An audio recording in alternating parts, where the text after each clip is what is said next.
Hello friends, മുടവാട്ടുക്കൽ കിഴങ്ങാണിത്. ഇതുകൊണ്ട് നമുക്കൊരു soap ഉണ്ടാക്കാം. 200 ഗ്രാം മുടവാട്ടുക്കൽ കിഴങ്ങ് ചെറുതായി അരിഞ്ഞത്, ഒരു വലിയ കഷ്ണം ഇഞ്ചി, 4 പച്ചമുളക്, 4 വെളുത്തുള്ളി, ഒരു കൈപ്പിടി നിറച്ച് ചെറിയുള്ളി. ഇതെല്ലാം മിക്സിയിലേക്ക് ചേർത്ത് കൊടുക്കാം. മല്ലിപ്പൊടി, മഞ്ഞൾപ്പൊടി, ഗരം മസാല പൗഡർ ഓരോ ടീസ്പൂൺ വീതം.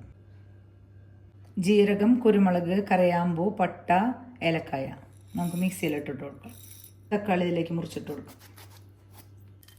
കറിവേപ്പില, മല്ലിയില എല്ലാം ചേർത്ത് ഒന്ന് ക്രഷ് ചെയ്തെടുക്കാം. കുറച്ച് വെള്ളം ചേർത്ത് ഒന്നും കൂടി ഒന്ന് അടിച്ചെടുക്കാം.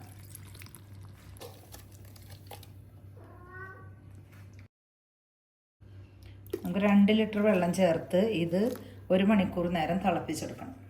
ആവശ്യത്തിന് ഉപ്പ് ചേർത്ത് കൊടുക്കാം കേട്ടോ.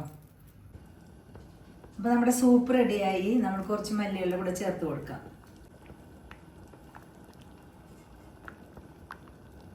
ഇനി നമുക്ക് അരിച്ചെടുക്കാം.